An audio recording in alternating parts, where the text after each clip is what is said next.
Microsoft Excel में अगर आपको कुछ टेक्स्ट को बार बार लिखने की ज़रूरत पड़ती है तो इसके लिए आप उसकी ड्रॉप डाउन लिस्ट बना सकते हैं।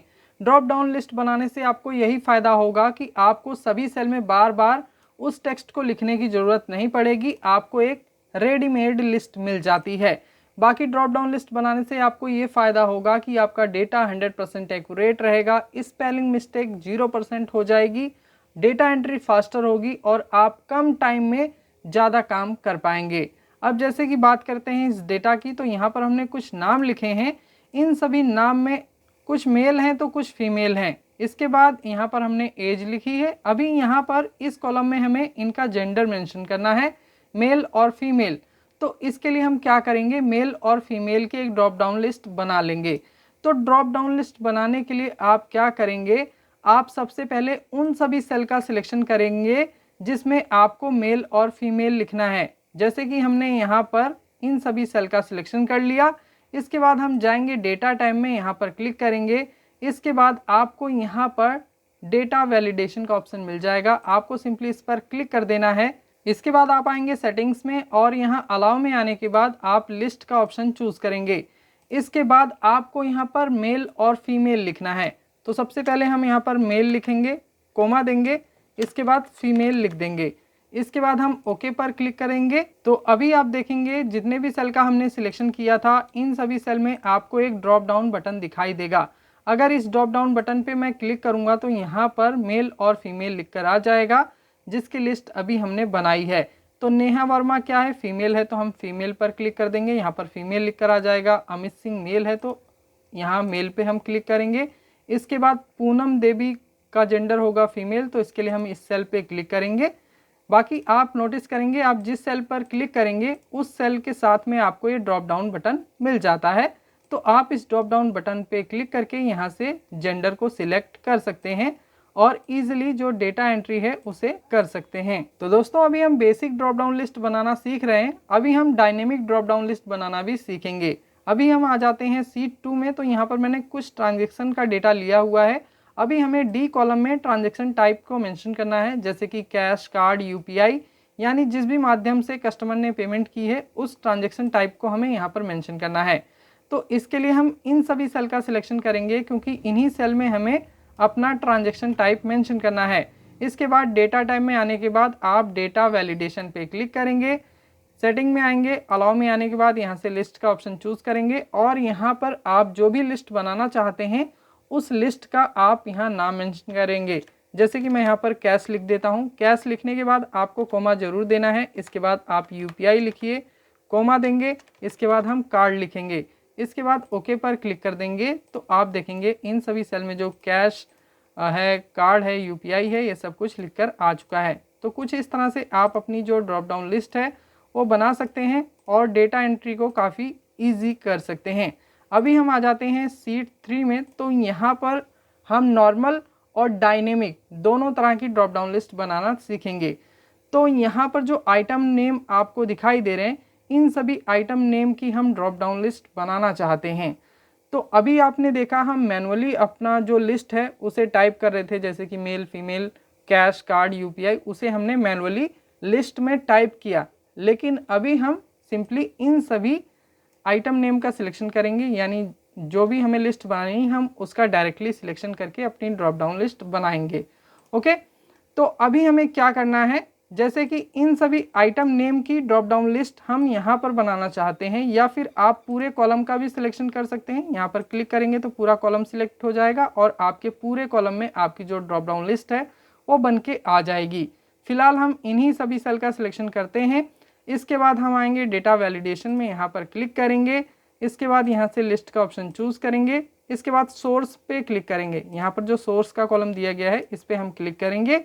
इसके बाद हमें इन सभी आइटम का सिलेक्शन करना है क्योंकि हमें इनकी ड्रॉप डाउन लिस्ट बनानी है। तो यहाँ पर जो सोर्स हमने लिया है वो सोर्स रेंज यहाँ पर आ जाएगा। अभी हमें सिंपली ओके पर क्लिक कर देना है तो हमारे सिलेक्टेड सेल में जो हमारी ड्रॉप डाउन लिस्ट है वो बन के आ जाएगी।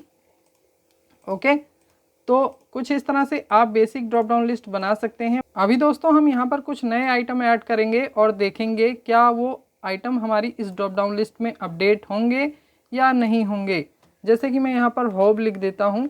इसके बाद हम यहाँ पर जूसर मेंशन कर देते हैं और इसके बाद हम इस ड्रॉप डाउन लिस्ट को चेक करेंगे।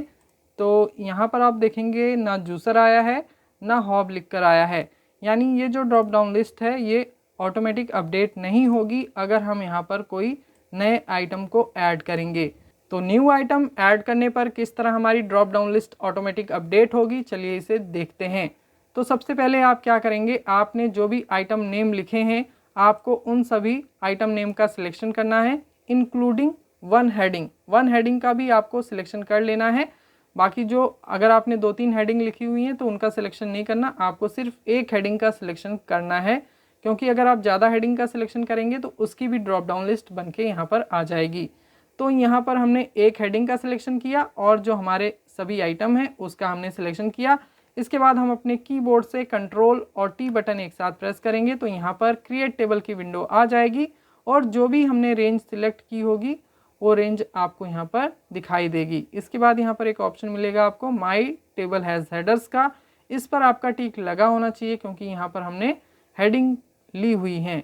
ओके, इसके बाद हम सिंपली ओके पर क्लिक कर देंगे तो अभी जो हमारा सिलेक्टेड डेटा होगा वो एक टेबल फॉर्मेट में कन्वर्ट हो जाएगा।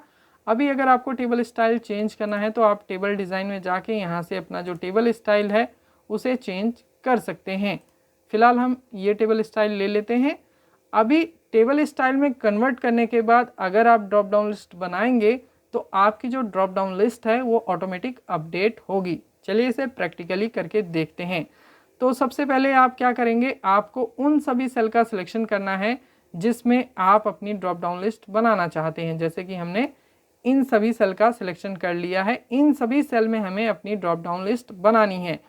इसके बाद हम क्या करेंगे, डेटा टैब में जाएंगे, डेटा वैलिडेशन पे क्लिक करेंगे, सेटिंग में आएंगे, अलाउ पे क्लिक करेंगे, लिस्ट का ऑप्शन चूज़ करेंगे। इसके बाद सोर्स में आएंगे, सोर्स में आने के बाद आपको सिंपली अपने इन सभी आइटम नेम का सिलेक्शन करना है। इसके बाद आप ओके पर क्लिक करेंगे तो आपने जितने भी सेल का सिलेक्शन किया होगा इन सभी सेल में आपकी जो ड्रॉप डाउन लिस्ट है वो बन के आ जाएगी। ओके, अभी हम यहाँ पर कुछ नए आइटम ऐड करते हैं। जैसे कि मैं हॉब लिखता हूँ तो हॉब यहाँ पर ऑटोमेटिक अपडेट होगा या नहीं होगा, यहाँ पर आप देख सकते हैं हॉब लिखकर आ चुका है और यहाँ पर भी हम क्लिक करेंगे तो हॉब लिखकर आ चुका है। अभी अगर मैं यहाँ पर जूसर लिखता हूँ तो क्या जूसर यहाँ पर लिखकर आएगा हमारी ड्रॉप डाउन लिस्ट में, तो यहाँ पर आप देख सकते हैं लास्ट में जो जूसर है वो भी लिखकर आ चुका है। ओके, हॉब और जूसर लास्ट में आपको दिखाई देगा। बाकी XYZ यहाँ पर जो कुछ भी आप लिखेंगे उसकी ड्रॉप डाउन लिस्ट यहाँ पर बन के आ जाएगी। अगर आप यहाँ पर कोई नंबर भी लिखेंगे तो वो नंबर की भी ड्रॉप डाउन लिस्ट यहाँ पर बन के आ जाएगी। यहाँ पर आप चेक करिए नंबर की भी ड्रॉप डाउन लिस्ट बन के आ चुकी है। बाकी डेट मेंशन करेंगे तो डेट की भी ड्रॉप डाउन लिस्ट बन के आ जाएगी, यहाँ पर आप देख सकते हैं। इसके बाद दोस्तों अगर आप अपनी ड्रॉप डाउन लिस्ट को डिलीट करना चाहते हैं तो आप डायरेक्टली सेल का सिलेक्शन करने के बाद अपनी ड्रॉप डाउन लिस्ट को डिलीट नहीं कर सकते। यहाँ पर सिर्फ कंटेंट डिलीट होगा, यहाँ पर जो ड्रॉप डाउन लिस्ट है वो डिलीट नहीं होगी। तो अगर आप यहाँ से ड्रॉप डाउन लिस्ट को परमानेंटली रिमूव करना चाहते हैं तो इसके लिए आप क्या करेंगे, आप उन सभी सेल का सिलेक्शन करेंगे जिसमें भी आपने अपनी ड्रॉप डाउन लिस्ट बनाई है। इसके बाद आप जाएंगे डेटा वैलिडेशन में, यहाँ पर क्लिक करेंगे। इसके बाद आपको यहाँ पर एक ऑप्शन मिलेगा क्लियर ऑल का, आप सिंपली इस पर क्लिक कर देंगे तो यहाँ पर जो आपकी ड्रॉप डाउन लिस्ट है वो रिमूव हो जाएगी। अभी आप सिंपली ओके पर क्लिक करेंगे। अभी आप देखेंगे जो ड्रॉप डाउन लिस्ट है वो रिमूव हो चुकी है इन सभी सिलेक्टेड सेल में से, और बाकी जो ड्रॉप डाउन लिस्ट का यूज़ करके आपने लिखा होगा सेल में वो कंटेंट आपका मौजूद रहेगा। तो कुछ इस तरह से आप माइक्रोसॉफ्ट एक्सेल में एक डायनेमिक और बेसिक ड्रॉप डाउन लिस्ट बना सकते हैं।